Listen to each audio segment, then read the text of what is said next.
Basically, one of the things that I do, apart from teaching Sun Tzu and mathematics, memory skills, is I also teach mind mapping. And what is mind mapping? Well, mind mapping basically is like a picture. It's like a graphical way to present or represent ideas or concepts. It's a visual tool. It's a visual thinking tool that helps structure information that you're coming across, helping you to better analyze, understand, make links between, recall, and generate new ideas.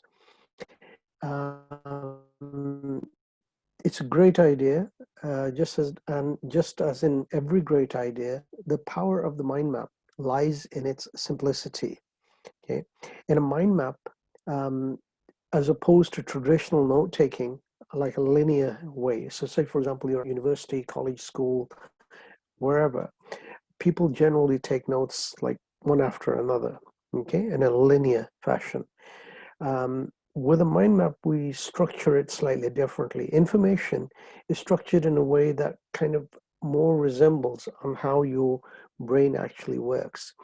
It's an activity that is both analytical and artistic. It's very creative. It engages your brain in a much more richer way, and it helps you in many different ways. But anyway, the main thing about mind mapping is having fun whilst you are learning. Okay, so let's kind of begin. Let's begin. I'll show you the presentation. I'll talk you the way through. Let me see if I can share the lecture notes I've got. So let's share the screen, and then we begin. Okay. So here's the presentation on the mind maps. Yeah. So why mind maps? So as I said before, many people waste energy and time writing down extra words. Mind maps developed by my teacher Tony Buzan are a great and fun method of note taking and also creative thinking. So the visual quality of the mind maps allows you to make key points, and that stand out easily and helps you remember more. Okay, so this is like a mind map, how to do a mind map. What I'm going to do is I'm going to, when I finish this, I will send you a copy of this presentation as well, so you can go through it in your own way, in your own time. Okay, so this just gives you the brief outline of what a mind map is, how it works, a central image using color, branches, etc. Okay, now let's go on to the second bit. Now, the human brain, our brains are much better than a computer. The only thing is, our brains do not have a manual on how to basically kind of like understand this computer. So mapping, memory skills, different things, different ways we have in learning, in remembering, and creative thinking. So computers work in a linear fashion, like one after another, like we take notes in a linear fashion. But our brains work associatively and also in a line. Okay, so they work in different ways. So the brain compares, integrates, synthesizes information. Okay, so association, for example, word associations, they play a big role in nearly every mental function. Words are no exception. Every word, every idea has numerous links attaching to it, to other ideas and concepts. Okay, so let's see, this is basically, this gives you an idea. It says, how long until computers have the same power as the human brain? So this is Lake Michigan, a graphic representation of Lake Michigan. Volume in fluid ounces is about the same as our brain's capacity in calculations per second. So computing power doubles every 18 months. And at that rate, okay, you see very little progress for a long time. So it's doubling, doubling, doubling, and suddenly you're finished. So in 2024, In 3-4 years time, computers will be equivalent to the human brain. So a advanced computer somewhere in the world will be equivalent to the power of a human brain. Now, traditional note taking is basically it's remember when you were back at school, college, university, etc. We take down the notes like one after another, but you see through that energy and time is wasted writing down extra words you do not need. Okay. You might miss other information whilst you're writing down a single idea. So we generally take longer to read and then review. Associations and connections between these words, ideas are not readily apparent as we are taking down the notes. We're spending too much of our brain power and time writing down notes. So there's lack of color, other visual qualities kind of limit our memory. Traditional notes actually helps forgetting rather than remembering. What do I mean by that? Now, if you look at a book, two or three pages of a book, you do not remember every single word. You might remember some of the ideas. If you look at a television screen or a picture, generally you will remember the key elements within that picture or a video or a film. This is also how brain kind of works. It goes for the main points of a film or picture or a book. Now, when you put stuff down in a mind map and you're jotting information down, you're using color, using imagery, you start remembering those colors, those imagery, those images, and it kind of starts recalling more and more information. Okay, so this is the format for the outline method of note taking. So you remember back at school, you might have the main topic, say for example English. Okay, then you've got the topic. It could be about grammar, it could be about synonyms, or etc. etc. Then you've got another major subtopic, which could be, for example, maybe a book by, say, Shakespeare, and then which book it is, etc. So you writing more and more information down, and whilst you're writing this information down, you're missing other details as what the lecturer is giving you. Now, mind maps were developed by Tony Buzan. They're an excellent method for note taking. In mind mapping, we basically start at the center of the page and then branch outwards. Let me show you a little mind map. This is a mind map of art and design. It's about developing creativity. So imagination is your resource, okay? And how then you kind of like just branch outwards. Now, key features of a mind map is organization, use keywords, association, clustering, your visual memory, you print the keywords, you use color, you use symbols. Remember when a lot of us like doodling, just making little pictures and whatnot, when we're kind of wasting time, but we're actually having fun. The trick with mind mapping is you're not really wasting time. You're actually using your mind, you're using your creativity to do something that you like, which is doodling, but doodling creatively. You could say mind mapping is doodling creatively, but it's actually much more serious than just doodling. Okay. Now, everyone is an individual. Every mind map will be different. Okay. So, but as you are mind mapping, you are consciously and actively involved. You're using your mind. The other thing with mind mapping is if you look at this now, for example, this is the human brain cells. They look very, very similar to mind maps. And that's how mind maps also work. Okay, so mind maps work the way the brain works. Okay, memory is naturally associative, not linear. So say, for example, I might say a word and you link something else to the word. Let's say the word, for example, human. So you'll think human being and woman. Okay, let's stick with man. So human, man. So man, what? Old, young, boy, etc. So you're kind of like linking it and kind of developing it. Again, mind maps are very, very natural. If you look at a tree is like a mind map with all these different branches. The trunk is the main point, and the branches, as they're going out, they could be parts You can have different information on the branches, and it keeps growing. Now, the mind remembers keywords and images, not sentences, generally. Okay, there are people out there who remember every single thing. If they read a book, they'll remember everything. But the mind easily remembers, generally, all of us, keywords and images, not sentences. So can you, for example, recall just one sentence from memory, from a book, or quote something exactly? Okay, we speak and communicate with each other. Okay, we do not recall every single word we say to each other, but some keywords and some images. Mind maps use those keywords, those images, allowing a lot more information to be put on a single page, should you so desire. Okay, now this is the 5 rules of note taking. You record, reduce, recite, reflect, review. Okay, now remember back at university during a lecture, we write all the meaningful information so we can understand it.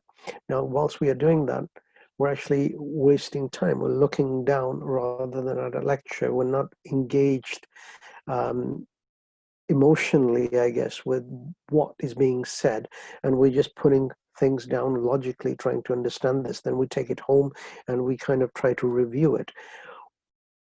We take the first bit out to an extent. We don't record it writing down this way. We just put it on a mind map. We doodle the information. We use mind map format, because what happens then, you reduce the time you're having fun, reducing the time getting that information onto a piece of paper. You're reducing that time, and you're putting that information on a piece of paper in the way that you feel comfortable with. Just the main points. Use color. So for example, reduce. So after the lecture, you write a summary of the ideas and facts using those as clues. Okay, so I guess the first and the second, record and reduce, you kind of reduce it as you are kind of growing the mind map, reducing them to keywords, key images. And then normally how we would do is, we say, for example, we're at university, or university, college, school, we're writing the information down, we go home, we then try to like revise, get the keywords out, etc., and try to remember that. Whilst you're there, imagine whilst you're there at the school, at the university, at the college, or wherever you are, you're just putting the information down on a mind map. Okay, so it's kind of, you're taking less time writing the stuff down. You're just drawing the stuff. As you're drawing the stuff, you're kind of like implanting the stuff in your head. Okay, and you're thinking, you're recording, reducing information, you're reciting stuff in your head, you're reflecting the stuff in your head, and then you're reviewing it. Now just imagine, for example, the first year of a degree, say on history or politics or geography or anything, and what you do is you put the information on a mind map, just the points of information. And what's happening is, every time you study an element or a branch of that information, you just add more stuff onto your mind map, and it keeps growing, and you put it on your wall. Uh, so as you get more and more information about your subject, you keep putting it on your mind map, and it keeps growing. The more colorful and beautiful and individualistic you make that mind map, the more you will actually remember. Just imagine, rather than going through a huge textbook of information, what you've done, you've reduced that textbook to a picture in your mind, and you look at that picture, you imagine that stuff, and as you close your eyes, for example, in front of an exam, or someone, when they ask you a question about your your degree or your course, all the information is still right in front of you in that mind map format. Okay, so mind maps are visual, and they show associations between keywords, and are much easier to recall than linear notes. Okay, now let me just see. Let's see if we've got someone messaging. Okay, so we'll talk about that in a bit. So let me just go on to the next bit. And So in organizing a mind map, it also reflects the way your own brain organizes those thoughts and ideas. This is why every mind map should be an individual mind map from you rather than you copying someone else's mind map. But if you see another mind map and you want to do something similar, you can do that, but you add your own images in there, imagery, etc. Okay. Now, our brains remember what stands out. For example, today is 9/11. Okay. Now, a lot of us remember where we were on 9/11. Okay. Others might remember, for example, when John F. Clark, because those are kind of like emotional um, images that kind of remain with us. Okay. So think of something personal that has happened to you or a loved one that brings back that time exactly and that place exactly. So everything kind of floods back that is kind of linked with that. So mind maps are like that. Mind maps allow you to make key points that stand out easily. Okay, you associate those images with what you want to remember. Now, I'm just going to give you a couple of images here, and I'm going to basically ask you something. There's 9 images here. Um, I'm going to ask you to see if you can remember these. Okay, it's a football, a pencil, a swan, handcuffs, um, a yacht, a seahorse, an elephant, a boomerang, a timing. I forgot what it was called actually. It's a sun timer and a balloon. Now, what I'm going to ask you is see if you can remember that. Now, how many images? I've gone back. Let's see how many images you remember. Okay, I'm going to give you a few moments, and in fact, what I'll do. Let me see if I can actually open this. Open the voice section, so allow you guys to speak. Let's see if I can do that. Okay.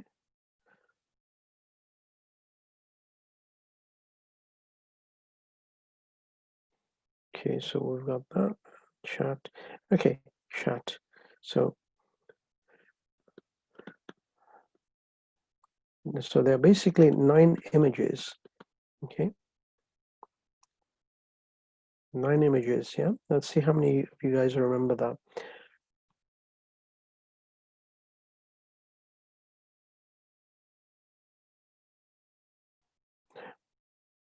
Nine images, and let's carry on. Okay, let's carry on. And let's see. Now, out of those 9 images, how many of you guys remembered what the images were? Okay, football, pencil, swan, handcuffs, yacht, seahorse, elephant, boomerang, a sand timer, and a balloon. Now, how long would it take you to remember those? Did you remember these? How many? Maybe about half, maybe 3 or 4. Let me show you. Let me show you how easy it is to remember. Okay, a football, it's a 0. A pencil is number 1. 2 is a swan. Handcuffs are shaped like the number 3. That, number 4, is like a yacht. A seahorse, okay, is like a 5. Yeah? An elephant's trunk looks like number 6. Boomerang backwards looks like 7. The sand timer looks like 8. And the balloon is 9. Now let's go. Okay, so 0 was football. 1 was a pencil. 2 was a swan. 3 was handcuffs. 4 was a yacht. 5 was a seahorse. 6 was an elephant. 7 was a boomerang. 8 was a sand timer. And 9 was a balloon. Okay, so you stuck the images with numbers and it's much easier to recall, much easier to remember. Okay, that was a fun exercise. Now, if you want to do a mind map, you get an A4 paper or A3 size paper, that is clear, and you gather a selection of colored pens ranging from fine nib to medium or highlighters. You select a topic, a problem, or a subject to be mind mapped, and you go for it. Now, this is one of the areas. It shows basically pen, paper, and we put it for thought. For example, this is a mind map about. I think this is one of the images that we used previously to get people to understand how you kind of generate thoughts, okay, through nature. And what are you armed with? For example, your thoughts. You contemplate stuff, use your memory, nature. Where are you? Are you still? Are you quiet?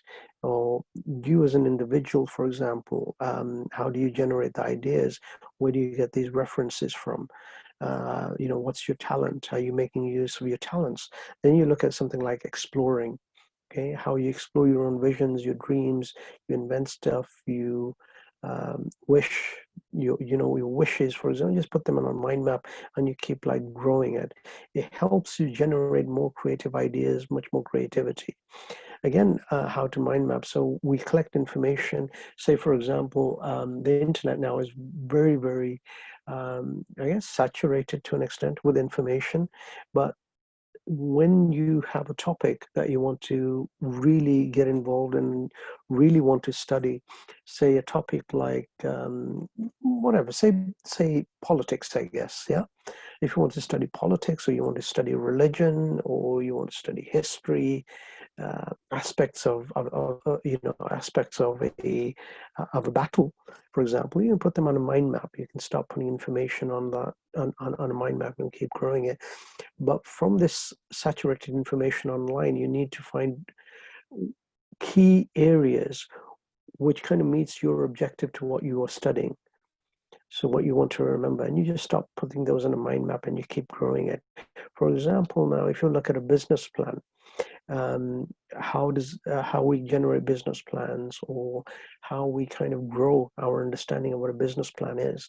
So you look at this, for example, a side project, okay, social media. What, do we have social media? So say, for example, you want to set up a business, okay, so you want to set up a business, and you want to generate ideas, or potential customers for that business. Now, business plan could also mean, for example, say if you are a politician, okay, and you want to generate people to see basically what kind of leadership skills you have, okay. Then, for example, if okay, let's just get on with this. Let me show you, okay. So if you're a politician or a business person, social media, do you have social media understanding? So do you have Facebook, Instagram, Pinterest, yeah, Twitter? And then from there you can actually look at other things as well. So what is your project? So if you're a leader, what's your main selling points? Why do you want to, or you're standing for Parliament or the Senate?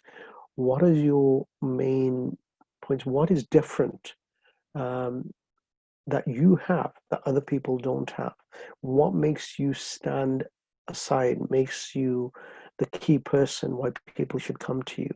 Okay, so do you have a blog, for example? Do you have a calendar of activity? Do you have other videos online on YouTube, for example, that you're selling yourself with? Who is your opposition? Um, who will you be facing in your kind of political kind of activity? Then you look at social media. How are your Facebook, your Twitter, your other accounts? How are they being handled? Are you sure you've got some good stuff getting out there? Are you getting stuff out there regularly? Then again, what are you prioritizing, okay, in your campaign? um, what areas are you tackling? What kind of messages are you sending out? Then you look at your website. Do you have a WordPress site? Do you have other kind of sites out there? Is there information out there, not just on your website, but on social media, not just your social media, other people's social media, that you need to tackle? Do you have to tackle that? how are you kind of putting yourself across? Then again, you look at your videos. Now, I've got a YouTube channel. I think it's currently about 40,000 on there, and it's growing. Yeah. Now, I would look at the videos, what kind of, for example, what people like. Okay, and I'll just put all this on the mind map. How many people are watching this video, this video, this video, and which videos I can prioritize. So next time I upload another video, which video is likely to get more hits. Yeah, so this can all be put on a mind map, and you kind of developing it and growing it.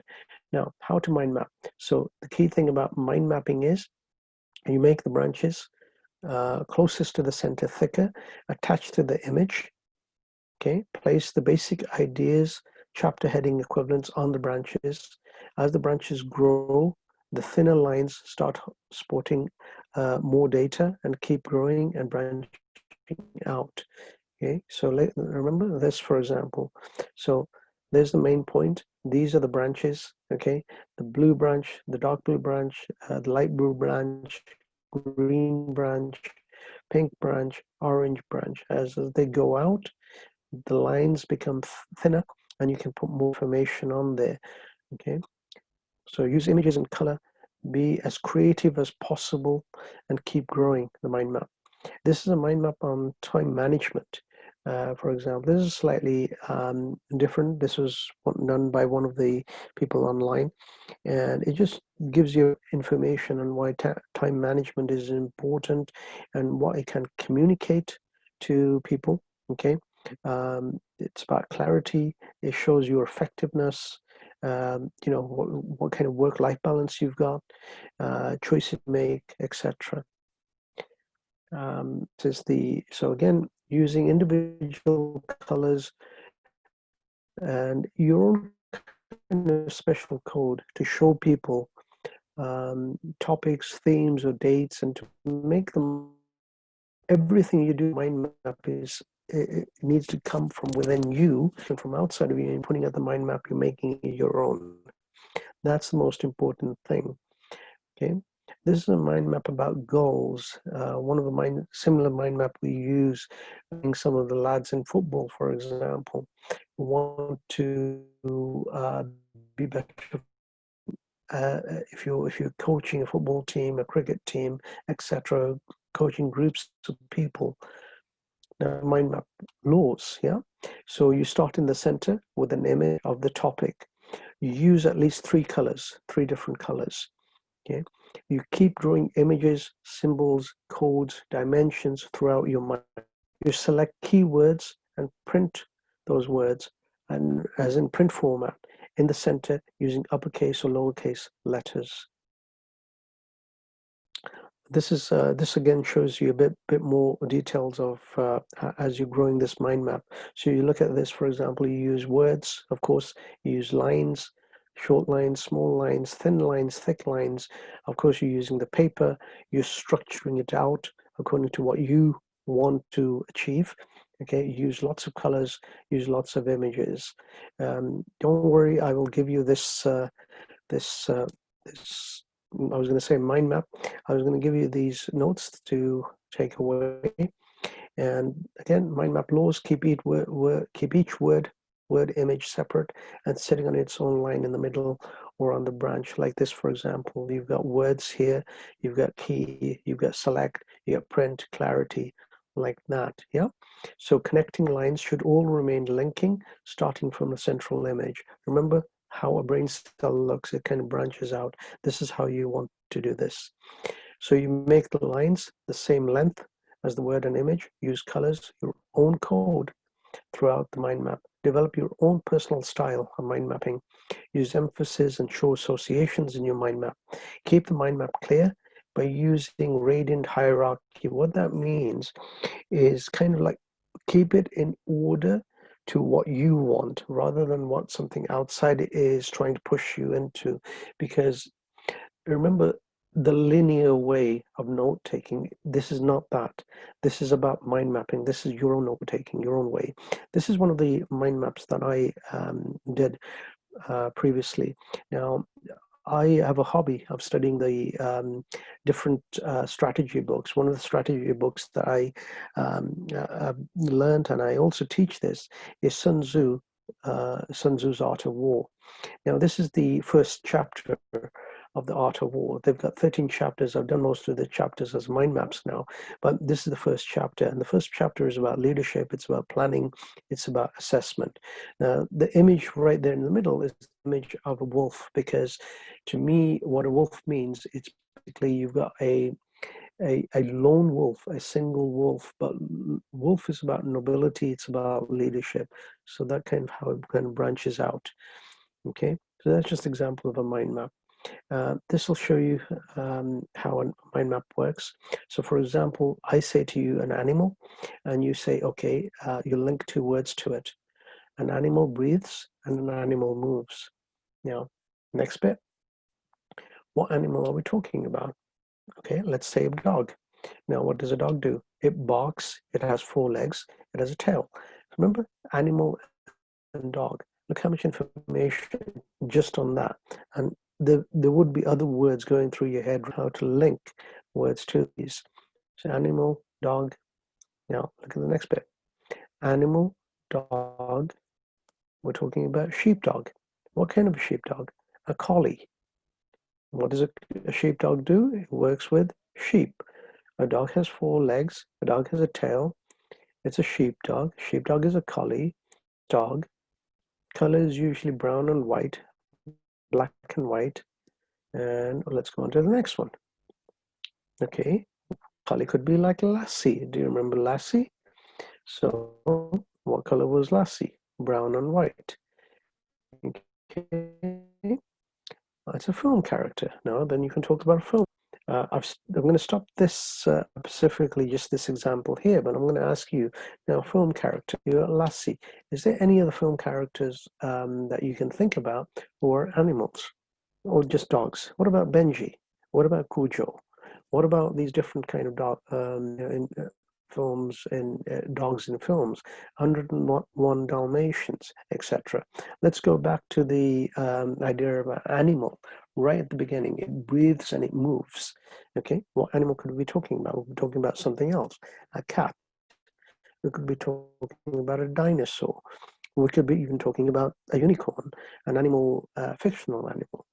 Okay, but it kind of keeps growing. So the more you kind of start putting information down on a mind map, the more you start creating ideas and imagery in your head, the more you are learning, the more you are being creative.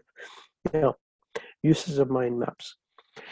Mind maps approach the same structure as memory itself. Remember, mind maps look similar to brain cells. They are like brain cells. You can actually imprint a whole mind map on one of your brain cells. Tony Buzan was mentioning something in one of his lectures that a human being has 100 billion, not million, 100 billion brain cells, and that we use a minute portion of our brain during our entire lives. So we have this computer in us, with us, and it's waiting to be used, and it's really up to all of us to kind of learn as much as we can about the brain and try to use slightly more than we are right now.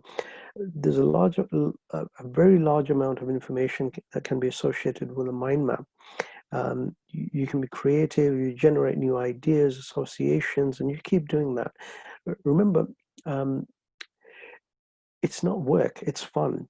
If you remember, for example, your a time of your childhood when you were young, you still remember certain images, certain ideas, certain things that happen, and they're there, crystal clear to you.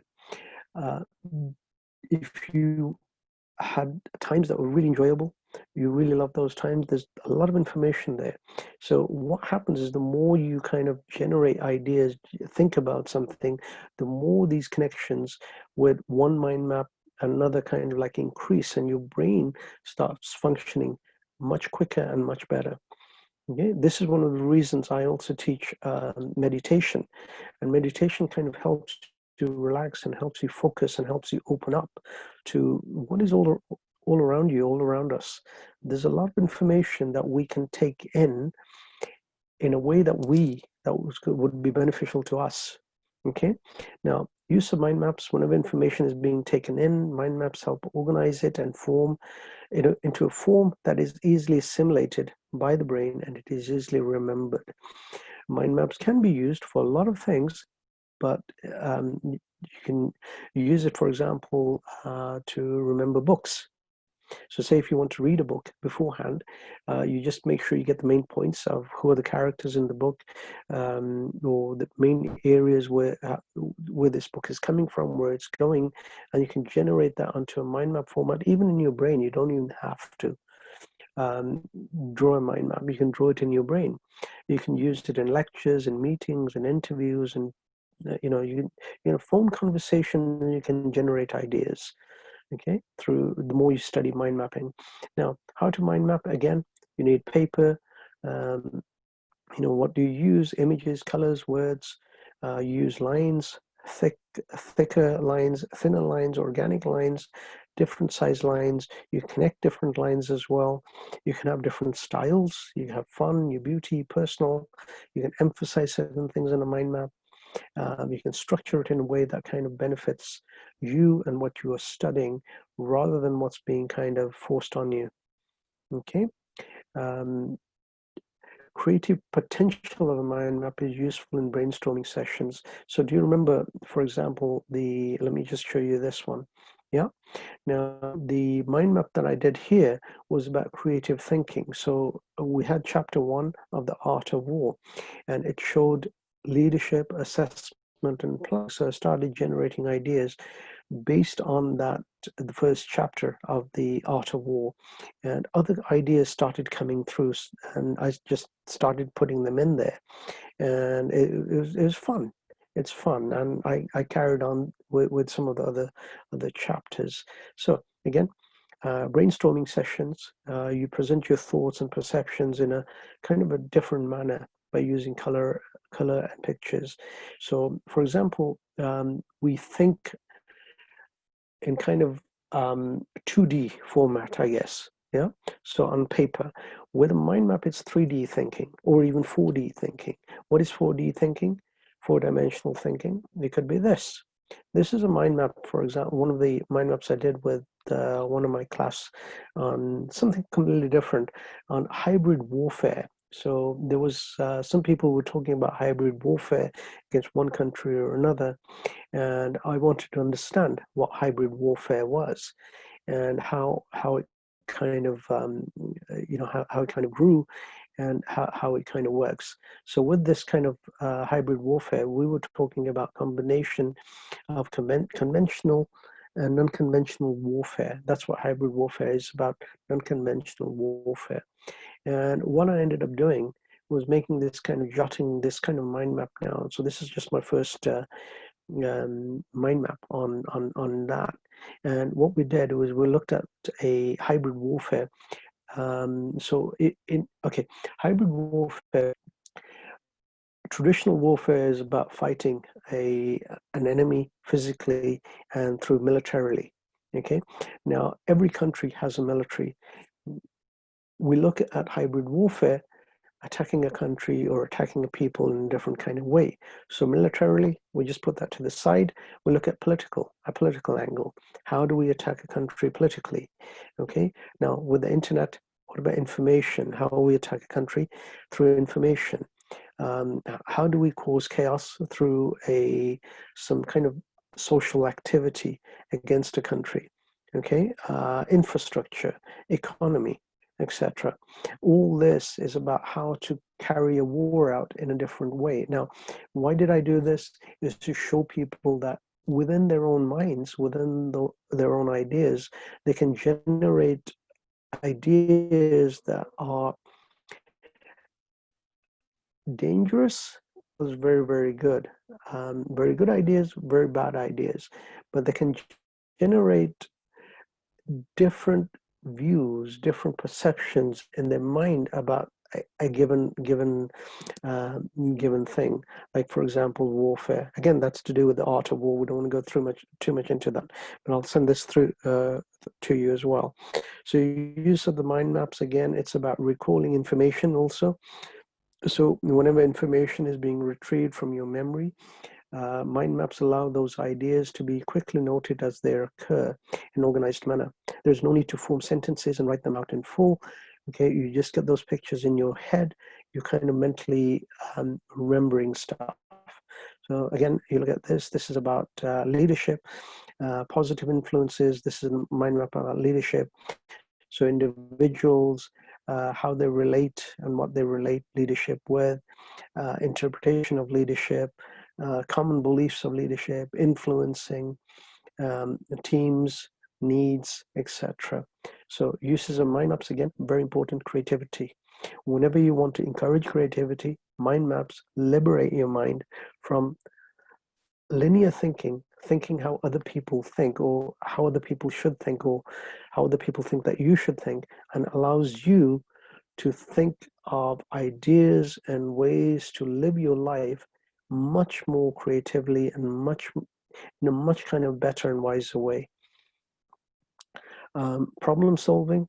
If you're confronted by a problem, professional or personal, mind maps help you see issues clearly and how they relate to each other. Do you remember we did something with those 9 images?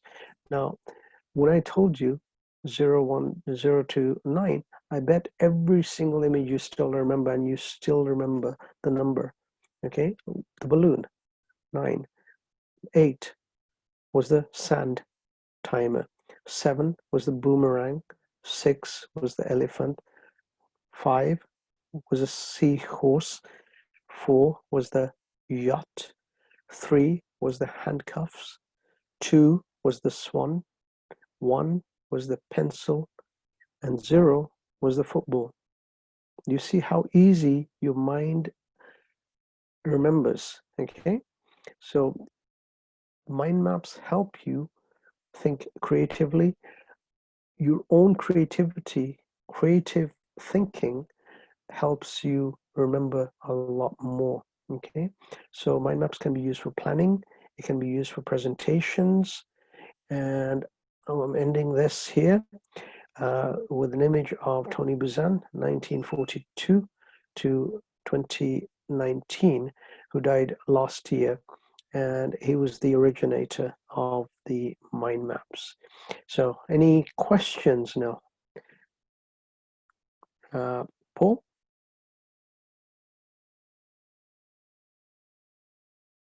Let me just stop the share on this and we take it from there. Sorry. Hi. Walaikum Assalam. Okay, how was the presentation so far? It's very enjoyable. Thank you. And You're very good at this, aren't you? I love mind mapping, and the thing is, it's do you remember we did the one about the again, it was a creative thinking one, how to overthrow a government, about the coup. We just generated ideas, and suddenly that took a bit of explaining to do when a few people asked what you were on about. No, exactly. And the thing is, I had to. They loved it afterwards, though, once they realised it's. No, exactly. And you know, the weirdest thing is, because we were generating ideas, we were like connecting and generating ideas. Let me just see if we can open up the chat box as well.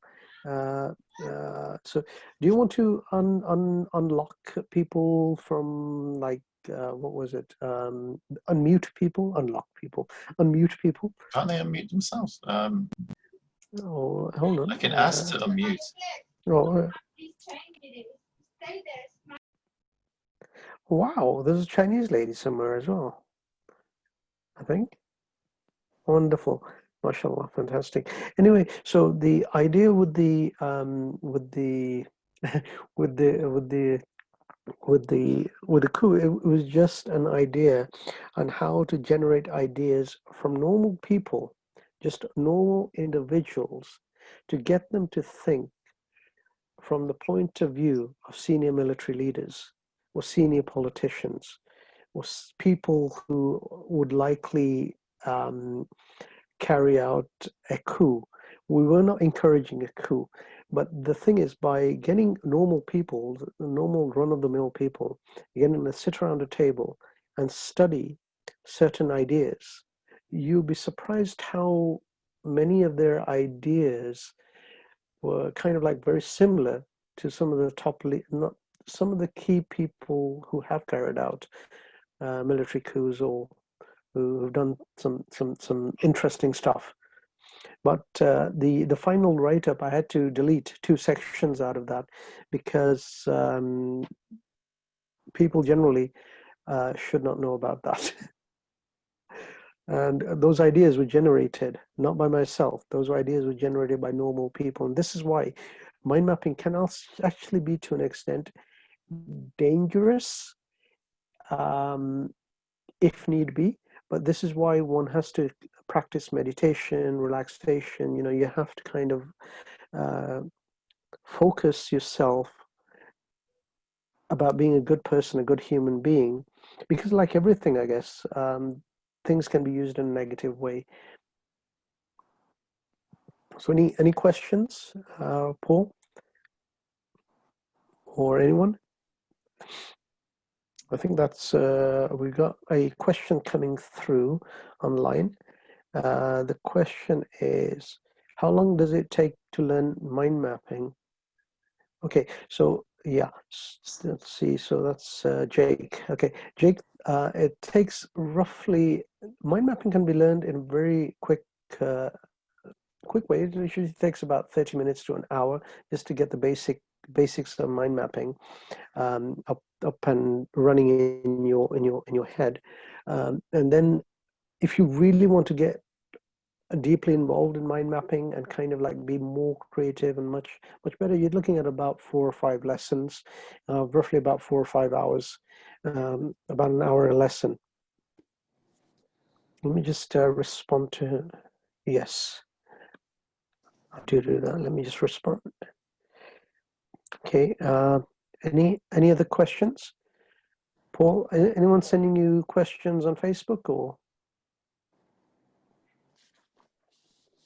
you can forward them onto the inbox, or you can just mention it. Well, someone did mention about colours.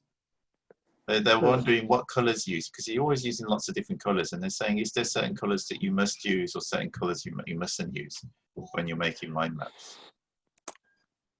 All colors you can use, but the key thing is, once you use the central image,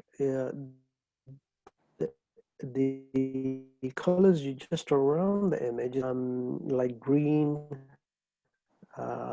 orange, red, and kind of like branch it out that way. But if you've got like, say for example, I don't know, just mention me a book, any book, Paul. Paul, name me a book. Lord of the Rings.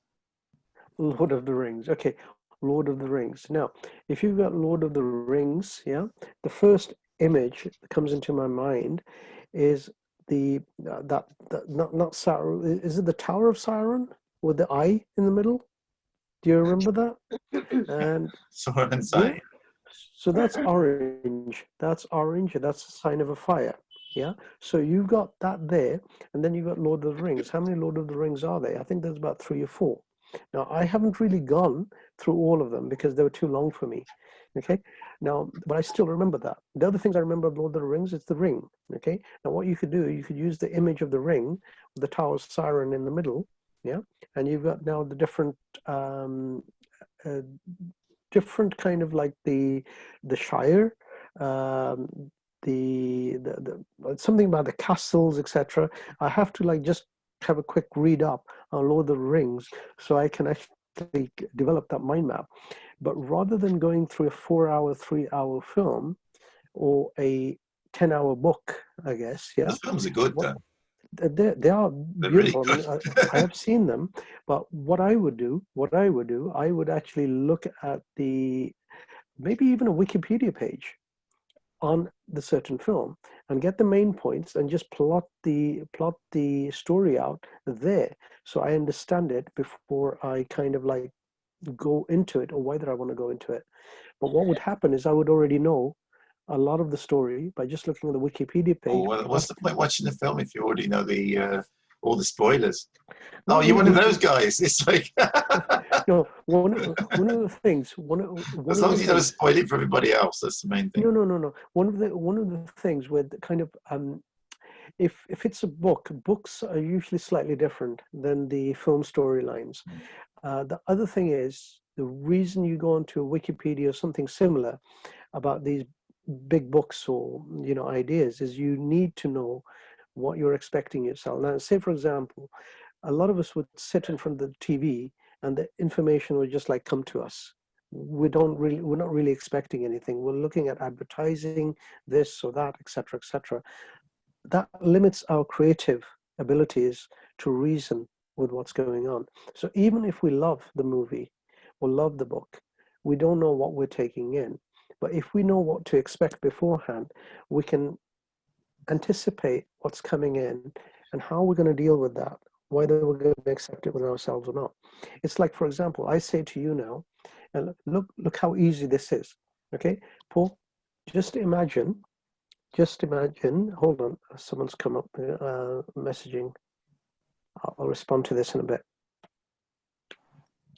Yeah, so just imagine now, I say to you, Paul, just imagine you're in the kitchen, you've got a big, juicy lemon. Okay? Lemon. Yeah, a lemon. And you're cutting the lemon in half. See, the very first thing you've done is you kind of like squinched. Okay, you think, ugh. Yeah, and I bet. I don't really associate lemons with juicy. I mean, even though, in winter sometimes I do squeeze half a lemon in a glass and Sure. some honey to it. But When I said lemon, you kind of like squinched slightly, and you kind of just imagined even maybe there was a slight like taste of yeah, lemon or I thought you something. were going to say mango. No, mango would be big and juicy. Mango, it would be. But the reason it's lemon because it's Lemons are kind of like little; they're not even big. yeah. So with that, it's kind of like it made you kind of squinch. It kind of made you think. Okay, it kind of adjusted you in a certain way, made you think in a different kind of way. If I said mango was something nice and sweet, yeah, that's normal. Yeah, you normally think that you wouldn't eat a lemon, but the thing is, my saying that, and there you go. Now this is what Janet is saying. Yeah, she actually felt taste of a lemon in her mouth. Okay, no, seriously, and this is the thing. This is how advertising also works. So if they kind of like hook you in an emotional way or a different kind of way, um, That's why I watch Netflix that's why you watch and Netflix. Amazon Okay, Prime. No, I know adverts and yeah. plenty of Vertical, which is great. No, Ertugrul's good. The other one is good as well. What was that called again? You know, the one with the, oh God, what is that called? There's Ertugrul and there's the Western Ertugrul thing. The What Westerners, was that? what Vikings? Western, whatever. No, yeah, whatever. Okay, so now the thing is, what about any other questions, Paul? Any other questions you've got? And I think Salim Saab is messaging me. But any questions you've got before I answer Salim Saab? No, you carry on. Hmm? You carry on. Okay. You've probably got something interesting to ask. Mm-hmm. Okay, so basically, mind maps. Mind maps. Let me just see what Slim Sab has said. Is there a difference between mind mapping and technology? So let's see. Okay, so basically, what Slim Sab is saying is like differences between mind maps and mind on maps about concepts. Yeah. By the way, talking about concepts. Conceptual Blockbusting. That's another great book. I'll probably be going through that in about a week or so.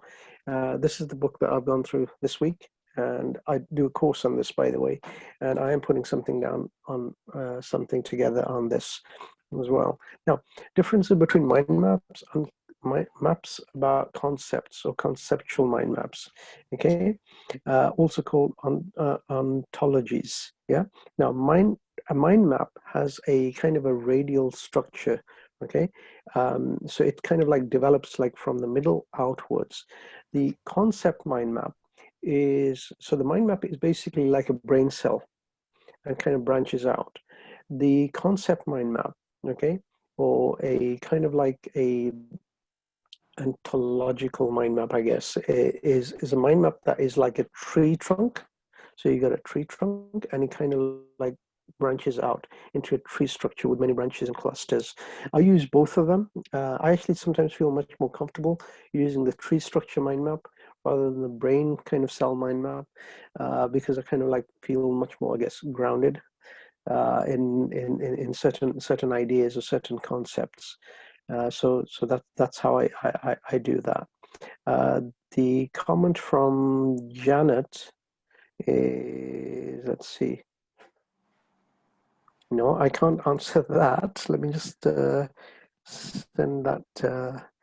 So, Paul, on your line, are you getting any messages on any questions before we kind of go on to the next phase? Can mind maps be used for technical? Yes, mind maps can be used for technical, scientific um, reasoning. They can also be used for, I guess, to generate scientific ideas. So, for example, in physics, in chemistry, in biology, you can use mind maps to not just generate ideas, to plot out ideas onto a mind map format. The other good thing about mind mapping is say, for example, you're in the first or second year or third year of your biology degree, human biology degree, or geology, or any kind of science degree. If you put your ideas, say for example, you've got a 4-year degree course. I don't believe that it takes 4 years to study a science degree. Okay, I believe it can take up to a couple of months at the most to study that. The thing is, we kind of stretch things out when there's no need to stretch things out. So imagine this. Imagine that you've got a 4-year degree and you've got all these main points you have to go through in your degree. What's stopping you from getting your 4-year degree books together, just putting them on the table and making a mind map of the main points of your degree course?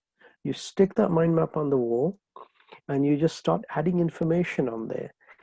Within a month, within the 2 months, maybe, possibly at the most, three and a half months, you would have got all the information on the degree course that you are doing at your university, at your college, on a mind map, generated by you. You've taught yourself that degree.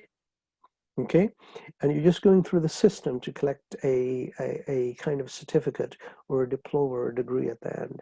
It's seriously very, very easy and extremely powerful, to mind map stuff.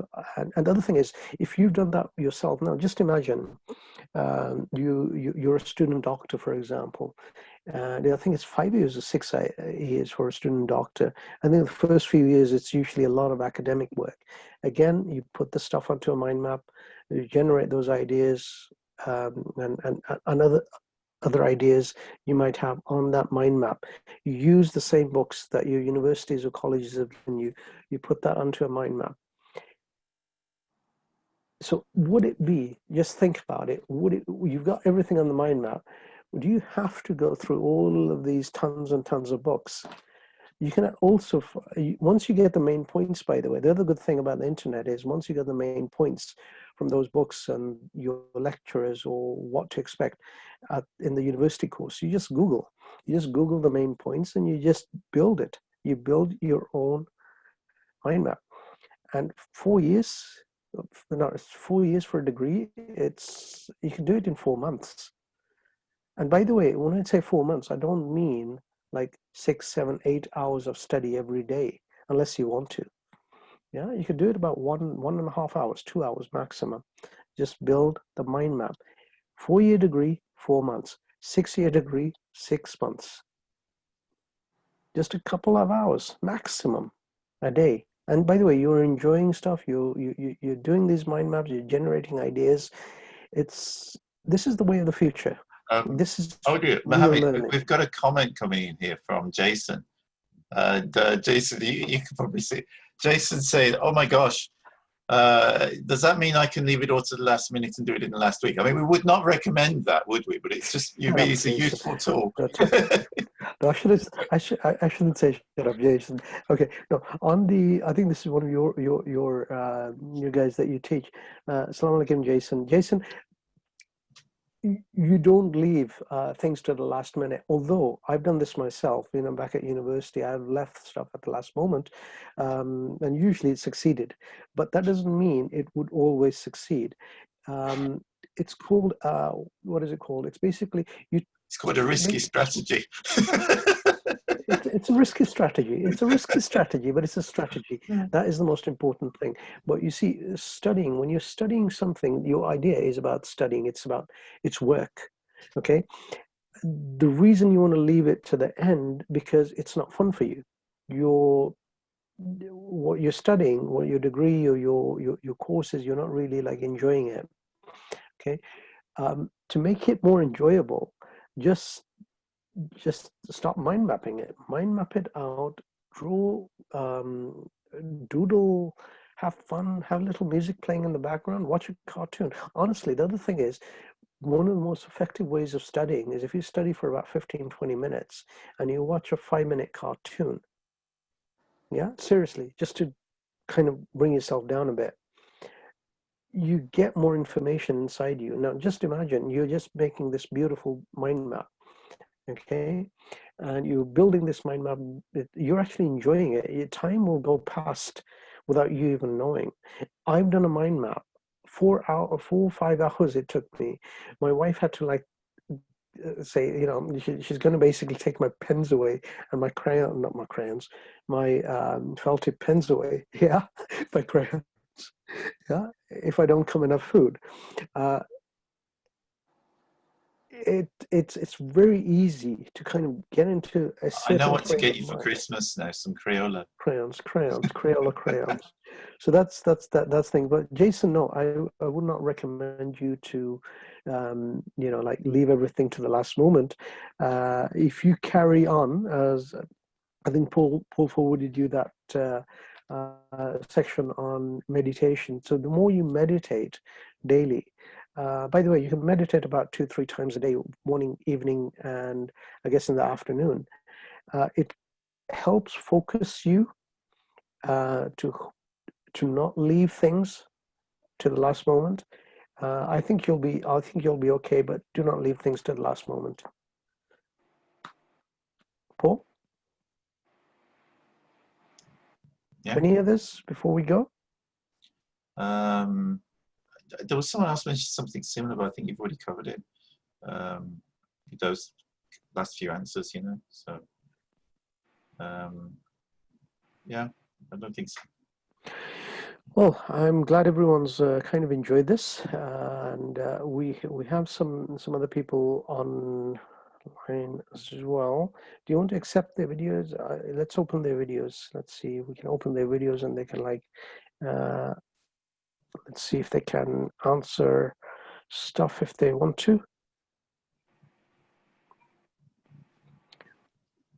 Okay. There is time for just one more question if need be, so we can end this. And I'll send out both the recording and also the presentation notes as well to everyone if need be. So one more question, Paul, from your students, if they're still there. There is something.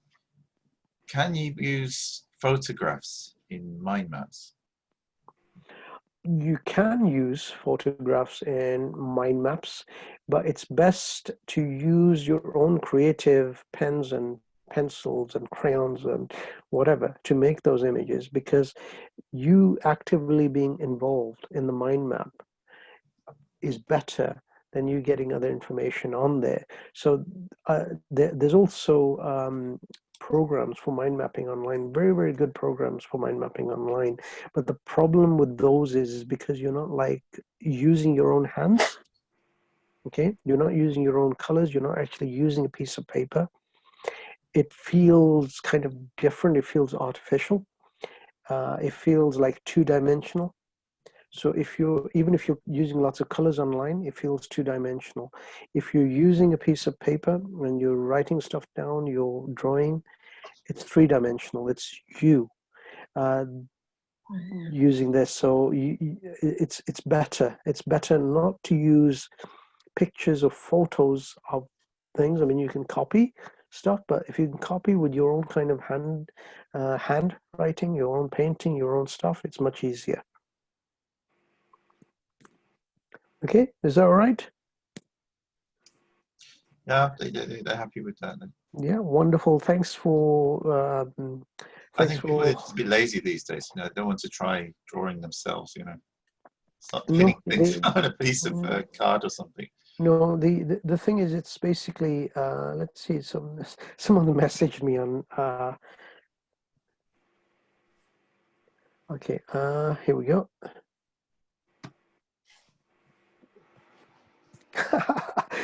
What time is your lecture? It's about to finish. Okay. There's always one, isn't there? No, that's fine. It's fine. It's fine. What we'll do is, if Paul, if you can, hopefully, what we'll do is we'll end this. And it was actually very, I like studying and also teaching mind mapping. But I'm glad people have enjoyed this. I know you have, Paul. Again, it's not really just creative doodling. It's much more than that. And it's I remember when you were first telling me about mind maps a few years ago. I'm like, yeah. Oh, spider diagrams, and you were like, no. Now, what is that? Like, what spider diagram? My foot. That's like, like I was going to say chav diagrams, but I'm not going to do that. But you know, the thing is, Paul, with mind maps, you can get a person. I mean, I know sometimes I might joke with people, people who keep thinking that they're kind of dumb. Yeah, no one is dumb. No one in the world. Yeah, even people who with special needs, everyone has a different way of looking at things. But the more color, the more visual imagery you use in mind mapping, the more creative and beautiful you make it, the more people are attracted to it. So you can end up teaching stuff. For example, what do you find difficult as a subject? What did you find difficult as a subject at university or before university? Chemistry. Yeah. Okay. So chemistry. But do you know anything about chemistry right now? Not a great deal. I haven't focused on it. I know a little, but I'm not to that sort of level. No. That's fine. That's fine. But okay, fine. So you got the word chemistry in the middle. Yeah. What word goes with chemistry? What image in your head goes with chemistry? Forget word, imagery. Molecules? Sorry? Molecules, you know, the molecules. Molecules. What else? What else? Atoms. Atoms. Go on, carry on. What else? Chemicals. Chemical. Now we're getting someplace. Okay, chemicals, right? Now, what else?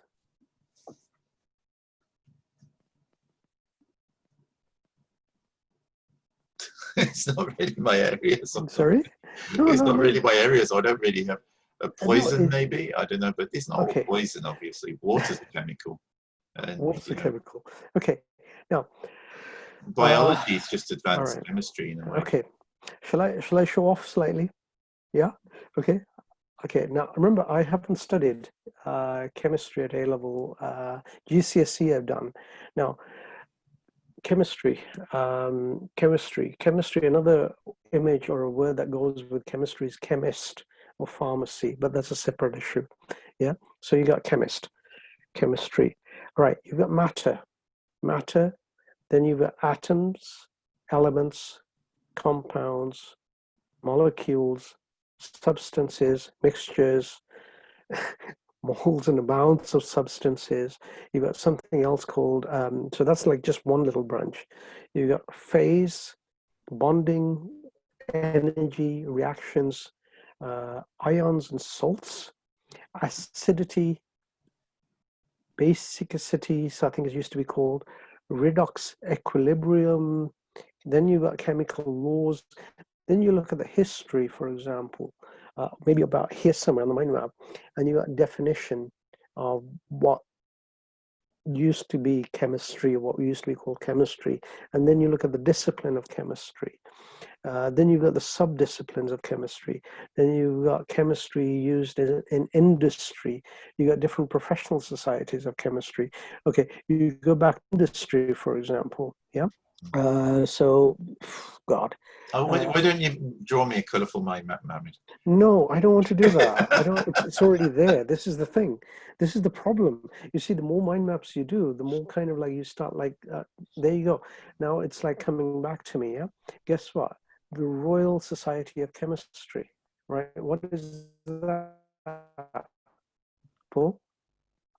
Royal Society, RSC, Royal Society of Chemistry. Yeah. What is it? It's basically a professional association of chemists based in London. Okay. God.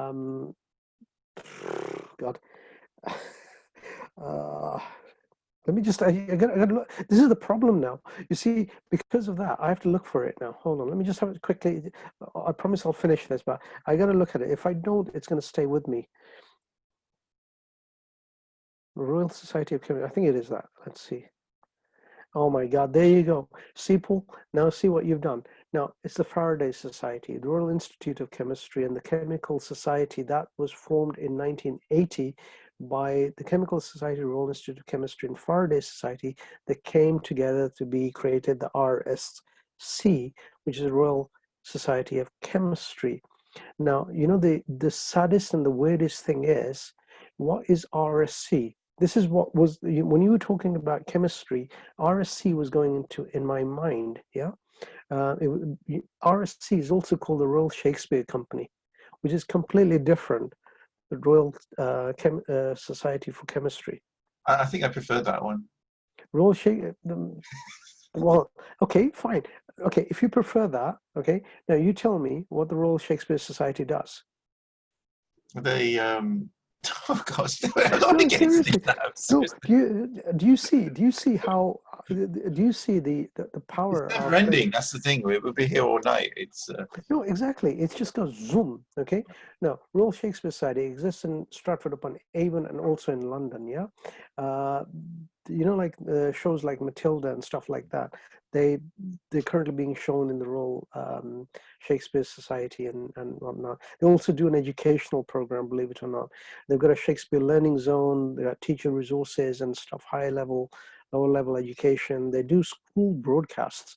They've been doing Zoom broadcasts for schools and people at home so much. And this, now we're talking about Royal Shakespeare Company, nothing to do with chemistry, yeah, which is the Royal Society for Chemistry.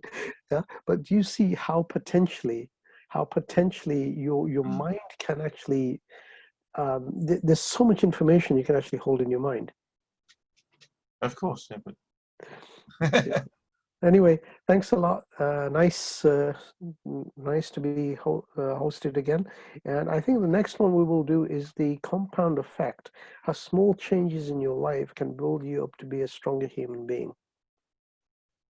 mashallah. Or we can do Sun Tzu, Art of War, why we are in war and struggle in our lives, and how we can like build the art of war in our daily lives to handle warlike situations, like making sure we don't overeat and overdrink and be balanced human beings. Thank you, Paul. Okay.